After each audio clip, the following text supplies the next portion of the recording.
Hey everybody, welcome to my industry case study.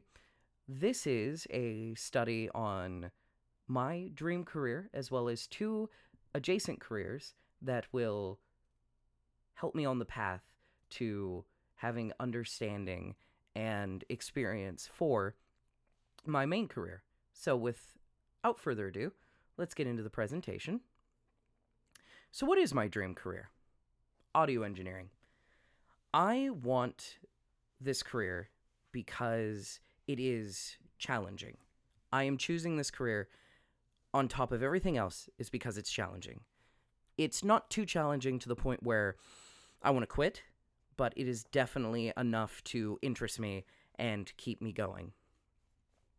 Another reason I'm choosing this is because of my musicianship and my fascination with recording music and being able to mix it and being able to master it.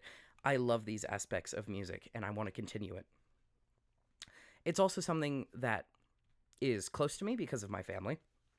My dad is a hobbyist audio engineer and has made a couple of albums on his own, which I will keep private. If he wants to tell you about them, that's his prerogative. But what is an audio engineer? An audio engineer, commonly referred to or associated with producers and designers, is someone that records, mixes, and masters audio and possibly composes musics for projects such as films, movies, and video games. Sometimes, well, I say sometimes podcasts as well.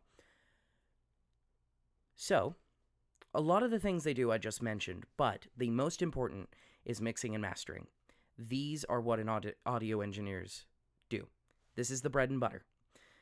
They mix down sounds and add effects or remove them so that it is able to be mastered so that it can be listened to on any device, such as a PA system, speakers, and even your phone speaker, which they are different kinds of speakers. A PA will have a higher range, whereas a phone speaker would not, which is why mastering is so important, so that it sounds good on everything.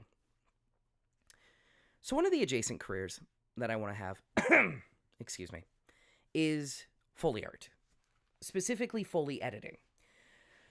So Foley art is the practice of having a performance where you make sounds with objects to make sound effects for movies, specifically. Sometimes video games as well, but mostly movies.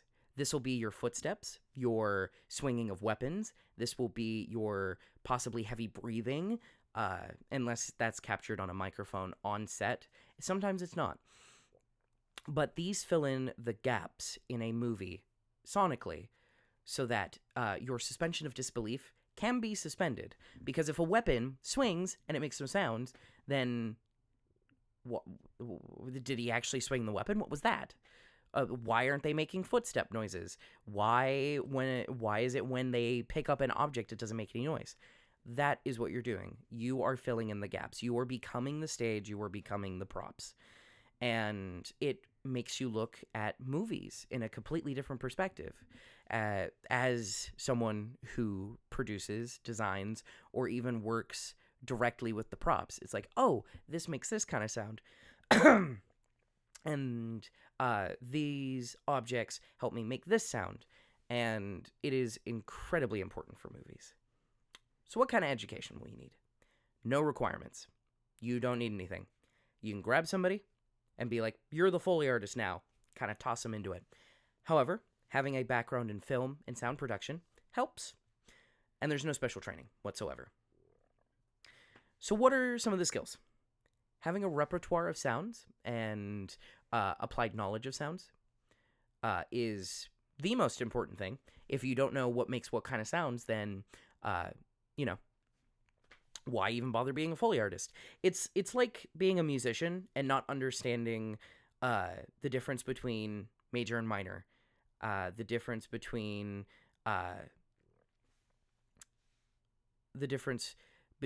notes and what kind of mood they bring. Different things like that. Now, I said that you do not need any education whatsoever. You don't need any you don't need any degrees or anything like that. But having a basic framework of how sound design principles work and how they relate to what you are doing is a pretty important skill. On top of all of this, one of the other most important skills is organization. Physical organization, that is. If you lose track of your props or what sounds you have made within a shoot for Foley art, you have to do it again. If you lose a prop, you have to go find it. If you lose track of where you are, again, you have to redo the shot. So that is one of the other most important skills. Now, in relation to my career, this will help with critical listening. And this will also help with my knowledge of the industry, networking. It will help get to meet people and open opportunities for me while also honing skills that I already have from my audio engineering degree. So, back to the presentation. Sorry, my throat is a little dry and I have not gotten water. So, your wage will be about $29 an hour as a Foley artist. Your yearly is about $60 on average for someone who may work in San Francisco, California. That is the statistic.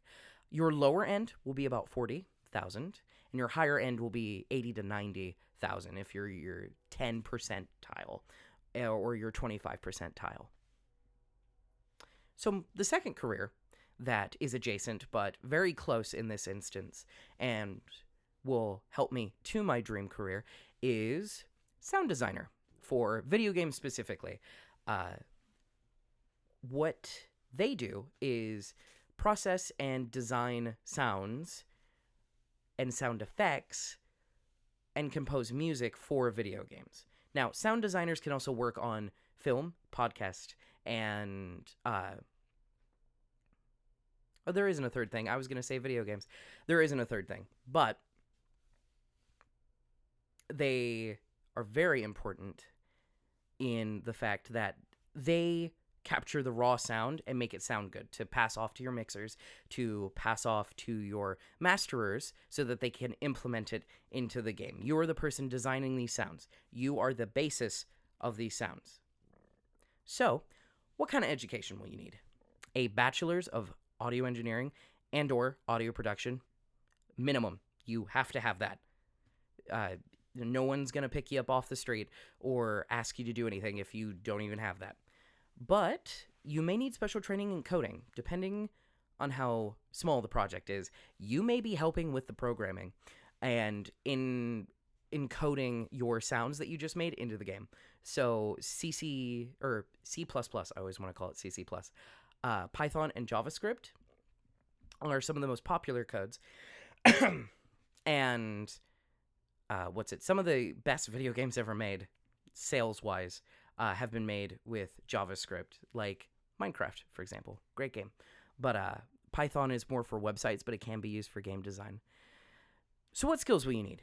Critical listening skills. This will come from Foley art as well, but you need to be able to listen to a sound and decide if it's a bright sound and that if you want that. If it's a dull sound, how to use an equalizer to get these desired results. Do you want to make it more boxy, more edgy, more open, more closed? Those kind of things.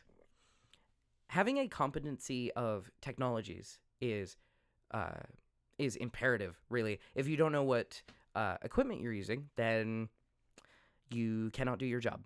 For me, I have a Scarlett 18i20, as well as, you know what's funny? I don't actually know the specs on my PA system. However, I am also using a MacBook Air for my editing.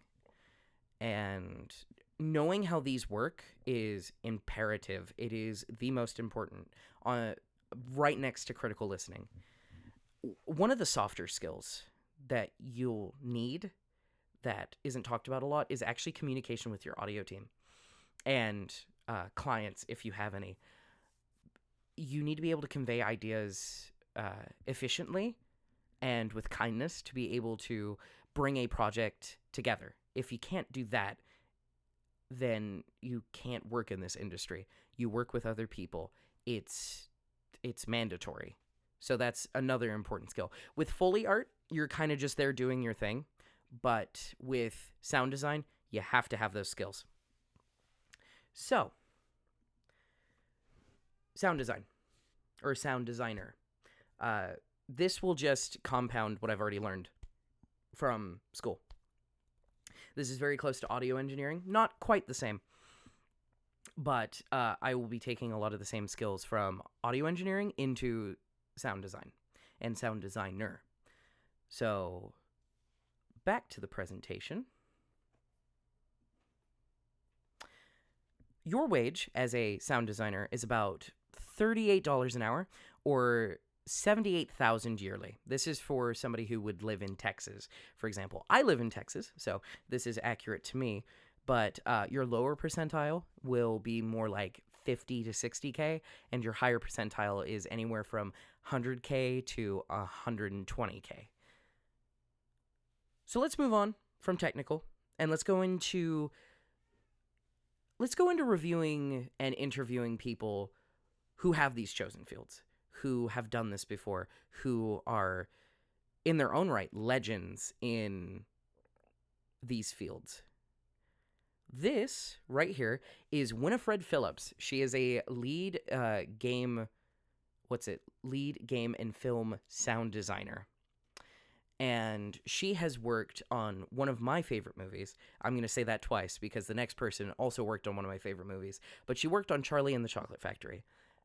She did a lot of sound editing and sound design for that movie. And God of War as well. That score from God of War, I almost said God of War, is one of the best scores I've ever listened to. And she is a great music composer. So what did she do for these works of art? Especially with her video games, she has composed a lot of flowing and dynamic works that work with the scenes in video games, and that it doesn't overpower the scene, but it is an accompaniment that really brings the project together and heightens the moments in these games. And they're super elaborate, but also, I wouldn't say simple. They're elaborate, but they are not overcomplicated. So, here's the question. Would I see myself being able to do this job, specifically what Winifred Phillips does? And yes, absolutely. Video game sound designer is just really close to audio engineering, as I mentioned when speaking about sound designer. And I would just be using a lot of what I learned from my degree in the position of sound designer. And yeah, composing music for films really speaks to my musicianship as well, and I can absolutely see myself doing it. So back to the presentation.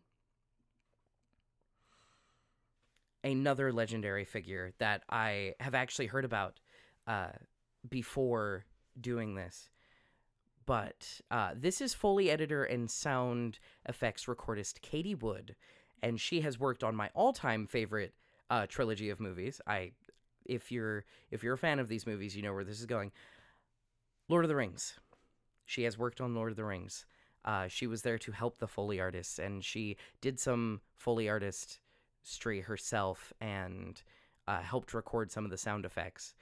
And she has a lot of innovative techniques that really worked well with this specific movie, and her out-of-the-box choices with props and recording techniques was phenomenal. I absolutely loved her work.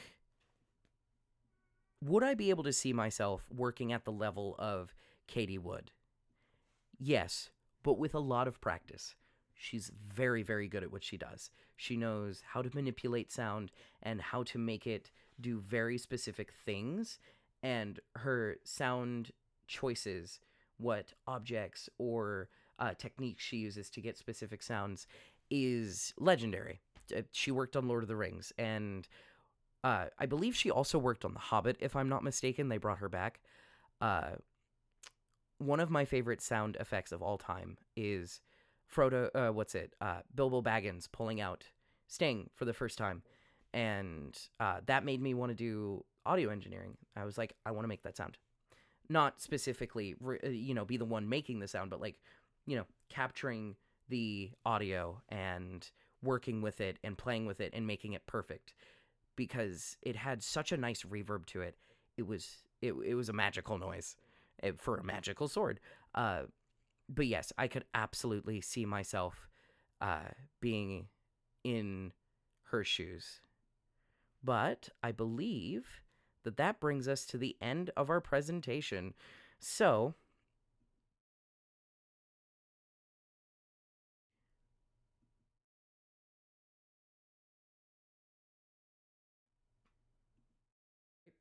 technical difficulty.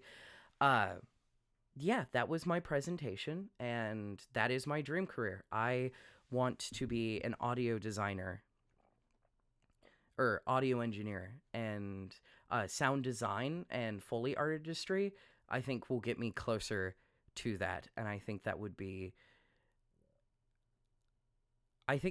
just be swell. So I am gonna sign off here. I hope everyone who watches this has a great day and stay safe. And I'm gonna have a good night. I'm gonna go to sleep.